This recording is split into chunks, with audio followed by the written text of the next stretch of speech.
going to discuss how characteristics of common minerals formed in rocks. Rock-forming minerals. 10 most common rock-forming minerals.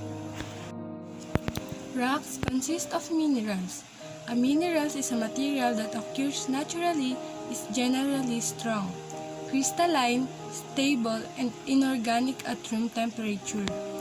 There are many known mineral species, but the vast majority of rocks are formed by combination of a few common minerals called rock-forming minerals. The minerals that from a rock: feldspar, quartz, amphiboles, micas, olivine, granite, calcite, pyroxenes. Minerals that occur in tiny amounts within a rock are called accessory minerals. Although accessory minerals are only present in tiny quantities, they can provide useful insight into a rock's geological history and are often used to determine a rock's age. Common minerals for accessories are zircon, monazite, apatite, titanite, tourmaline, pyrite, and other opaque minerals. Rock-forming mineral. Any mineral that shapes igneous, sedimentary, or metamorphic rocks and that acts as an inanimate part of rock-making producers, typically or exclusively. Those minerals, on the other hand, have a restricted mode of incidence or are created by more uncommon producers, such as metal ores, vein minerals, and cavity fillings. In addition, some precipitates and secondary minerals are not correctly categorized as rock-forming minerals. They develop later than the initial rock and tend to ruin their initial personality. Some mineralogists limit rock-forming minerals to those that are abundant in a rock and are usually referred to as essential minerals, a definition that implies that they are the most important in the study of rock-making processes.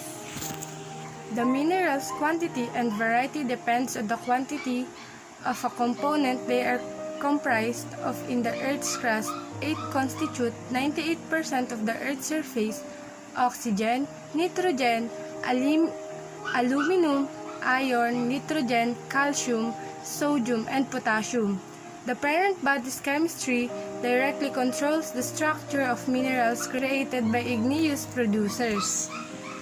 For instance, minerals such as olivine and pyroxene, as discovered in basalt, will create a magma wealthy in iron and magnesium. More silicon-rich magma will create minerals like feldspar and quartz. Unlike its own, a mineral is unlikely to be discovered in a rock with similar total chemistry. Therefore, a dolomite is probable to be discovered in an aluminum-poor rock like quartzite. What are rocks-forming minerals? Feldspars. Feldspars are collection of rock-forming testosilicate minerals that make up by weight about 41% of mainland surface of Earth. Many kinds of metamorphic rock. It is in both intrusive and extrusive igneous rocks. Feldspar crystallize from magma as veins and are also present in. It is regarded as a northosite rock made almost completely of calcium plagioclase feldspar. In many kinds of sedimentary rocks, feldspar are also discovered. Quartz. Quartz is a mineral consisting of carbon and water particles in a constant frame of silicon to oxygen tetrahedra, sharing its carbon between two tetrahedra, providing a general chemical formula. Quartz is Earth's second most common mineral, behind feldspar, in the continental crust. There are two forms of quartz: the normal A quartz and B quartz. High temperature, but chiral, there is an abrupt transformation from A quartz to B quartz. Since the transmission followed by substantial quantity shift, ceramics or rocks that pass through this temperature limit can readily be induced to fracture. Amphibole. Amphibole is a significant cluster of insilicate minerals that form prisms or needle-like crystals. Consist of 4 tetrahedral double chain, connected at the vertex and usually carrying ions of iron and magnesium. Of iron or magnesium in their constructions. Amphiboles may be green, black, white, yellow, blue, or brown. Amphiboles are presently classified by the International Mineralogical Association as a mineral supergroup, within which there are 2 categories, several subgroups. Mica. The mica group of sheet silicate, phyllosilicate minerals involve several near perfect basal cleavage associated products. They are all monoclinic, with a tendency towards pseudohexagonal crystals, and in chemical composition are comparable. The almost ideal cleavage is clarified by the hexagonal sheet-like structure of its atoms, which is the most prominent feature of mica.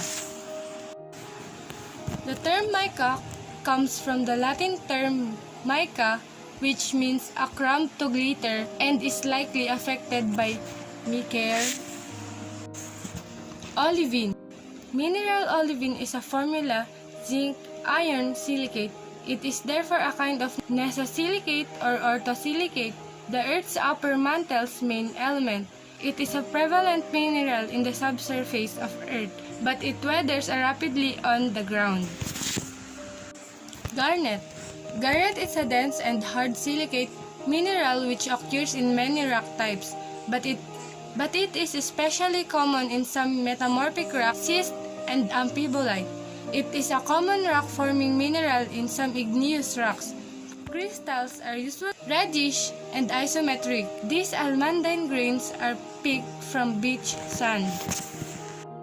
Calcite.